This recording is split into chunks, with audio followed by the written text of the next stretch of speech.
بسم اللہ الرحمن الرحیم۔ ہزارہ سے بنیادی طور پہ تعلق ہے۔ سکندر پور ہری پور میرے آباء و اجداد کا مسکن ہے، اور سچ پوچھے تو وہیں سے میرے والدین کا آغاز ہوا اور یہاں ایبٹ آباد ہم پہنچے۔ یہ بہت پرانی بات ہے،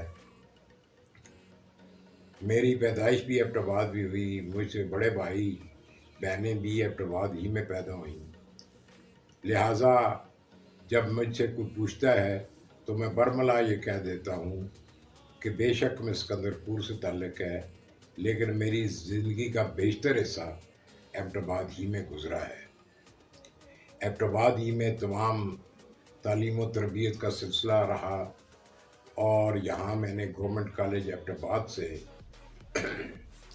ایم اے کیا۔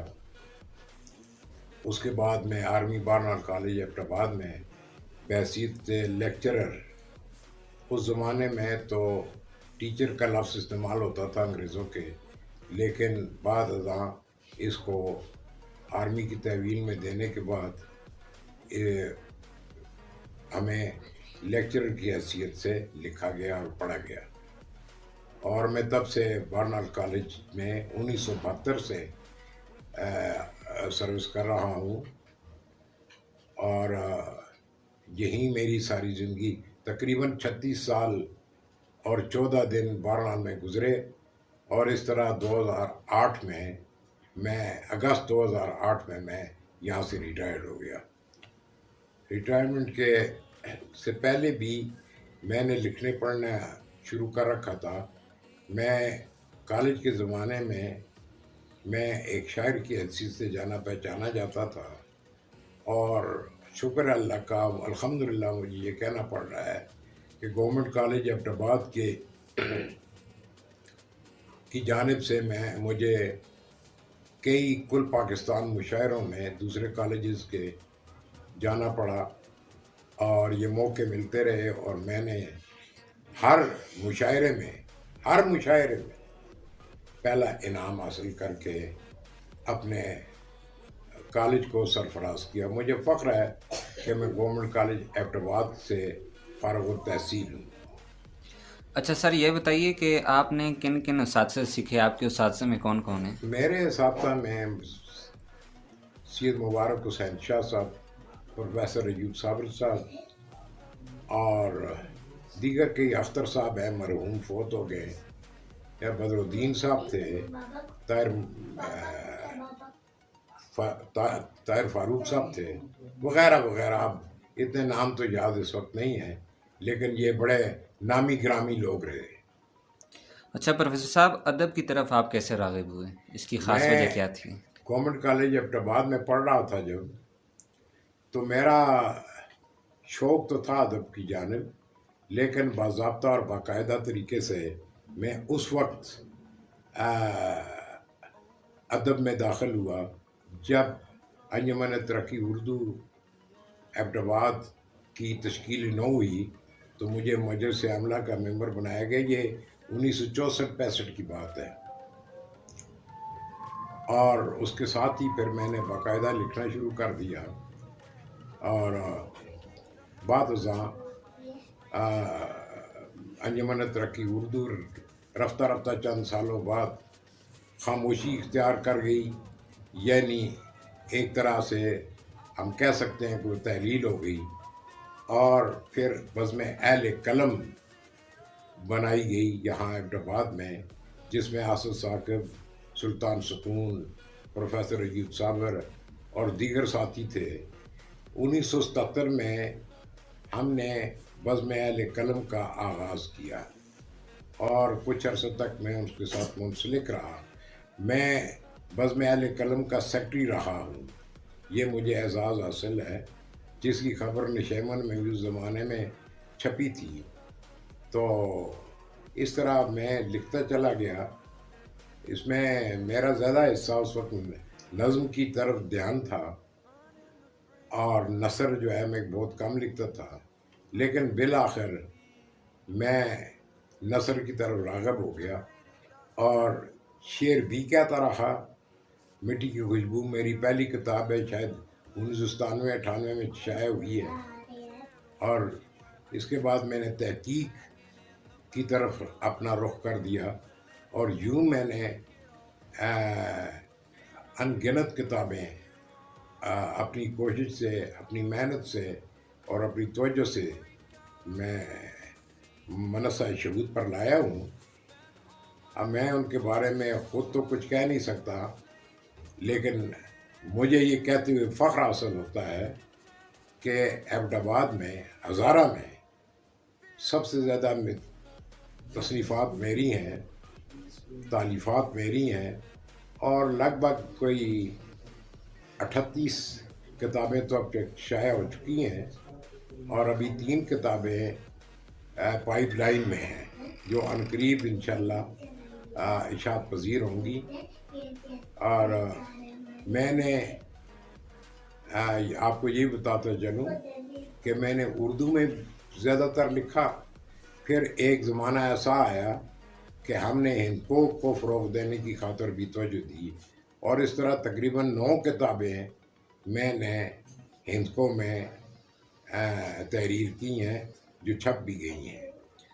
اچھا، کتنی زبانوں میں آپ کی کتابیں شائع ہوئی ہیں؟ صرف ہندکو اردو میں یا اور بھی کچھ؟ ہندکو اردو ہی تو ہمارا وہ اصل ٹھیک ہے۔ مرکز ہے۔ ہندکو ہماری آپ جانتے ہی ہیں کہ علاقائی اور مادری زبان ہے، جس سے ہم کسی طرح دور ہو ہی نہیں سکتے۔ یہ الگ بات ہے کہ ہم نے ہندکو کی طرف وہ توجہ نہیں دی جو اس کا حق تھا۔ بہت دیر زمانے کے بعد ہزارہ میں لوگوں نے ہندکو لکھنی شروع کی۔ یہ 1975 سے ہندکو اکیڈمی وغیرہ کا آغاز ہوا ہے، اور رفتہ رفتہ لوگ اس طرف راغب ہوئے۔ میں ذرا دیر سے پھر ہندکو تصانیف کی طرف راغب ہوا، تو اس طرح تقریباً 9 کتابیں میری منظر عام پر آ چکی ہیں۔ اچھا پروفیسر صاحب، آپ کو کتابوں کی اشاعت کے حوالے سے کچھ مشکلات بھی پیش آئیں؟ بہت مشکلات۔ اب اشاعت جو ہے نا، یہ بہت بڑا مسئلہ ہے۔ کتاب لکھنا اپنی جگہ ایک بہت مشکل کام ہے یہ، اور میرا ہے بھی سارا ریسرچ ورک، اور اس میں تو بہت محنت کرنی پڑتی ہے، لیکن کتاب لکھ لی جائے۔ اب اس وقت میری 3 کتابیں پڑھی ہیں، لیکن میری شاید مالی استطاعت ایسی نہیں ہے کہ میں سب کچھ شائع کرا سکوں۔ تو یہ بہت مشکل کام ہے، یہ آسان کام نہیں ہے، لاکھوں ہزاروں روپے چاہیے اس کے لیے۔ اور مجھے یہ کہتے ہوئے بڑی خوشی محسوس ہو رہی ہے کہ میں نے اپنی تنخواہ میں سے اور بچت کر کے میں نے اپنی کتابیں میں خود شائع کرواتا رہا ہوں۔ اچھا پروفیسر صاحب، آج کل کی نوجوان نسل کو اس حوالے سے تو بالکل توجہ نہیں نظر آتی، آپ کیا کہنا چاہیں گے؟ نئی نسل کے لیے آپ کیا پیغام دینا چاہیں گے؟ میں نئی نسل کے بارے میں پیغام دینے سے پہلے ذرا ایک بات اپنی کر لوں، جی۔ اور وہ یہ ہے کہ ہزارہ میں اردو زبان و ادب کی تاریخ جو پہلی دفعہ اگر کسی نے لکھی ہے تو وہ میں نے لکھی ہے۔ ماشاء یہ اللہ۔ بڑی ضخیم کتاب ہے، اور بڑا بھرپور کام ہے، سے بہت ہی پذیرائی حاصل ہوئی ہے۔ پھر اسی طرح ہندکو ادب کی تاریخ میں نے لکھی ہے، جو 2 والیوم میں ہے، حصہ اول اور حصہ دوم میں۔ یہ بھی ایک بڑا کام ہے جو اس سے پہلے کسی نے نہ سوچا نہ ادھر کام کیا۔ اس کے بعد یہ مدنی اعجاز صاحب کو بھی علم ہے، اور باقی لوگوں کو بھی علم ہے کہ صحافت پہ کبھی کسی نے قلم نہیں اٹھایا۔ میں پہلا مصنف ہوں کہ جس نے صحافت کی تاریخ لکھی ہے، یعنی تاریخ صحافت ہزارہ میری کتاب ہے، جو چند برس پہلے بھی شائع ہوئی اور 2011 میں بھی شائع ہوئی۔ ٹھیک ہے، تو اس طرح تو میں اپنا کام کرتا ہی رہا ہوں، اور مجھے فخر حاصل ہے کہ میں نے نہ ہندکو کو چھوڑا نہ میں نے اردو کو چھوڑا۔ اور آپ نے یہ سوال جو کیا ہے کہ نئی نسل کو کیا پیغام نئی دینا نسل چاہیں کو گے؟ کیا پیغام دیں؟ میں تو ایک ہی بات کہتا ہوں جی، کہ ہماری نئی نسل کو چاہیے کہ وہ اردو جو ہماری قومی زبان ہے اس کے ساتھ رابطہ مضبوط رکھیں، اور اس میں جو کچھ ان سے تخلیق ہوتا ہے، جو کچھ وہ لکھ سکتے ہیں، جو کہہ سکتے ہیں، وہ ضرور کہیں۔ اس طرح ہند کو ہماری مادری زبان ہے، جس کو ہم مادری زبان کہتے ہیں، اگرچہ اس کی طرف ہم نے کئی صدیوں تک خاص توجہ نہیں دی، لیکن ان کو ایسی زبان ہے، اگر ہر انسان غور کرے توجہ دے تو ان کو ہم سوتے جاگتے اٹھتے بیٹھتے ایون خواب میں بھی اگر ہم کچھ سوچ رہے ہوتے ہیں تو ان کو زبان میں سوچ رہے ہوتے ہیں، خواہ ہم کتنی زبانوں پہ عبور کیوں نہ حاصل کر لیں، ان کو ہم سے نہیں چھوٹتی، ہم سوچتے ان کو میں ہی ہیں، ان کو ہی میں سوچتے ہیں اور لکھتے ہم دوسری زبانوں میں ہیں۔ تو ہمیں پھر اس لحاظ سے ہندکو کے ساتھ بھی اپنا ربط ضبط مضبوط رکھنا چاہیے، اور افسوس اس بات کا بھی ہے کہ ہم نے ہندکو کی ترویج نہیں کی، اور یہی وجہ ہے کہ ہندکو لکھنے میں مشکلات پیش آتی ہیں۔ ہمیں اس طرف بھی توجہ دینی چاہیے۔ اب تو ماشاءاللہ کئی ادارے اب ہندکو پہ کام کر رہے ہیں، میری بھی کئی کتابیں شائع ہوئی ہیں ہندکو میں، اور ان میں ایک دو اداروں کا نام میں لے سکتا ہوں، خاص طور پہ گندھارا ہندکو بورڈ ہے پشاور کا، 4-5 کتابیں میری انہوں نے شائع کی ہیں۔ تو نئی نسل کو یہ چاہیے کہ وہ زبان، میں آپ کو بتاؤں، زبان سیکھنا جو ہے نا ایک ایکسٹرا کوالیفیکیشن ہے میرے نزدیک، ایک اضافی انسان کی کوششیں ہیں۔ آپ دنیا بھر کی زبانیں سیکھیں، کوئی قید نہیں ہونی چاہیے۔ آپ انگریزی سیکھیں، آپ جاپانی سیکھیں، آپ چائنیز سیکھیں، آپ فرانسیسی سیکھیں، سب زبانیں سیکھیں، جتنا سیکھیں گے اتنا علم آپ کو حاصل ہوگا، لیکن اس وقت آپ ان کو اور اردو کو نہ بھولیں۔ اچھا پروفیسر صاحب، آپ نے ان کو اور اردو پر بڑی توجہ بھی دی، لیکن جتنے بھی گورنمنٹ کی طرف سے نوٹیفیکیشن کیے جاتے ہیں وہ صرف اور صرف انگلش میں ہی نظر آتے ہیں، اس والے سے کچھ کہنا چاہیں گے؟ اصل میں یہ ہے کہ جی ہم تو مقالے کے طریقہ کار پہ چل رہے ہیں، اور تعلیم کا جو نظام اس نے رکھا ہے اس میں کلرک خوب پیدا ہوئے ہیں، ہاں جی، اور ہم نے تعلیم میں آگے بڑھنے کی کوشش نہیں کی ہے۔ تو آپ کیا سوال کر رہے تھے؟ کہ جتنے بھی نوٹیفیکیشن ہوتے ہیں ہاں، گورنمنٹ کی یس، طرف سے وہ سارے کے سارے یہ انگلش میں کیے جاتے چونکہ ہیں۔ ہمارا دفتری نظام ہی ایسا ہے کہ کسی کو لکھنا پڑھنا نہ بھی آتا ہو تو اس کو مجبوراً انگریزی میں ڈرافٹنگ کرنی پڑتی ہے۔ حالانکہ ہمارا قومی زبان اردو ہے، اس پر ہاں چاہیے تو یہ کہ ہم اپنی قومی زبان میں، بیچ میں ایک دور آیا تھا، کوئی نعرہ تو ایسا لگا تھا کہ اردو میں ہی ڈرافٹنگ ہوگی، اردو میں ہی سارا کچھ ہوگا، لیکن ہوا ایسا کچھ۔ حالانکہ آپ دیکھیں یہ تحصیلوں میں اور یہ سارے کام اردو میں ہو رہے ہیں، لیکن اصل چھاپ جو ہے پھر بھی انگریزی کی ہے۔ تو ہمیں اگر ہم نے اپنے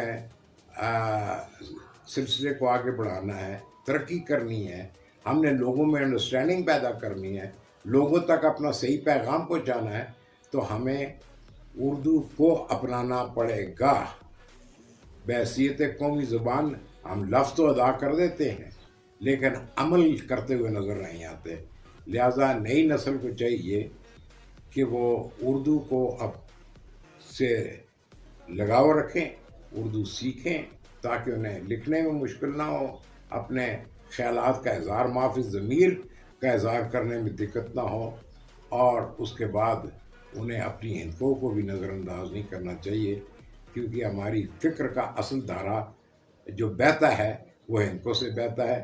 یہ الگ بات ہے کہ ہم باقی کام ٹرانسلیشن سے پروفیسر لیتے ہیں۔ صاحب، میرا آپ سے آخری سوال یہ ہے کہ آپ نے بہت ساری کتابیں بھی لکھی، اب آپ کی کیا خواہش ہے، آپ کیا کرنا چاہتے ہیں؟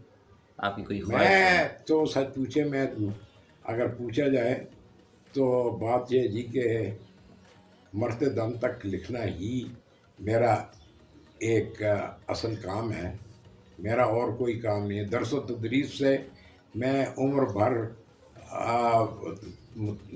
منسلک رہا ہوں، اور پھر پڑھاتے پڑھاتے ہی میں فارغ ہو گیا ہوں، ریٹائر ہو گیا ہوں، لیکن قلم تو میرے ہاتھ میں ہے نا.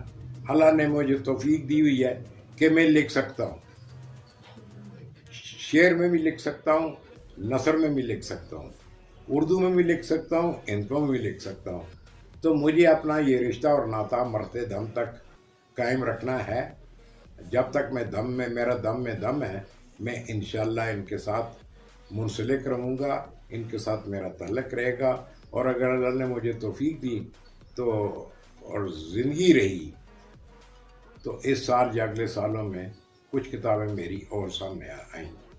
بہت شکریہ سر، آپ نے اپنا قیمتی وقت دیا. آخر پر اگر کوئی شعر اگر سنانا چاہیں تو جی.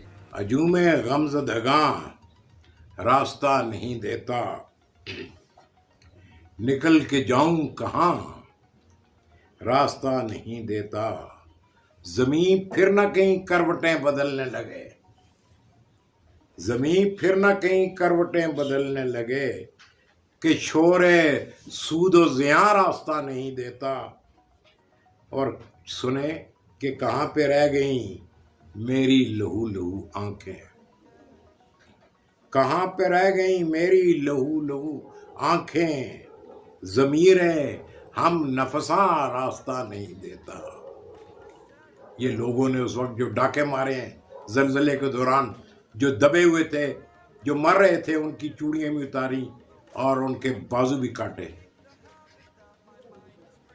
اور یہ شعر دیکھیں کہ عصائے ضرب کلیمی کو ڈھونڈنے والوں، عصائے ضرب کلیمی کو ڈھونڈنے والوں، سبھی کو سیل رواں راستہ نہیں دیتا.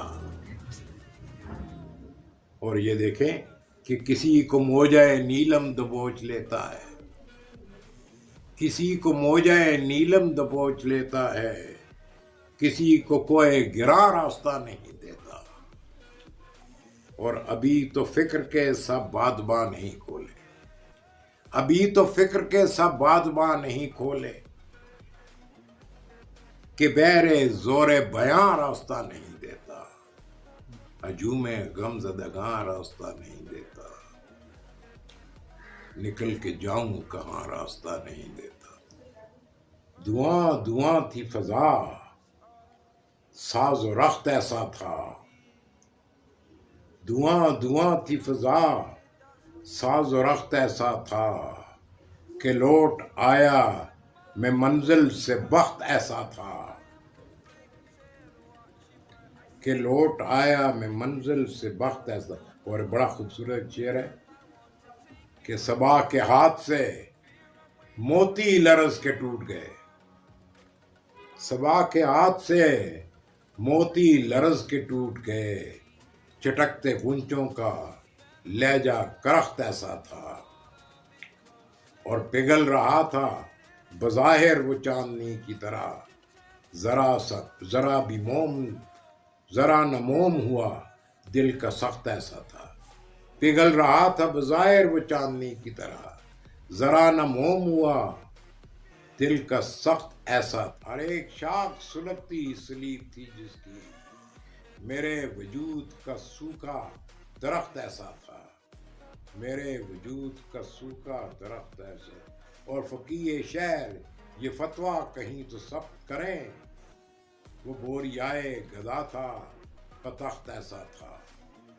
فقیہ شہر یہ فتویٰ کہیں تو سب کریں، وہ بوریائے گدا تھا. بسم اللہ الرحمن الرحیم. مجھے انتہائی خوشی ہے کہ ایبٹ آباد سے ارجنٹ نیوز چینل کا آغاز ہوا ہے، اور اس میں میری طرح کے اور لوگ بھی انشاءاللہ سامنے آئیں گے. اور سچی بات تو یہ ہے کہ ایسے چینلز جو پروموٹ کرتے ہیں ادب کو، ثقافت کو اور دیگر شعبوں کو، یہ مختلف شعبے ہیں، آپ جہاں جہاں جائیں گے وہیں ریکارڈنگ آپ کی ہوگی.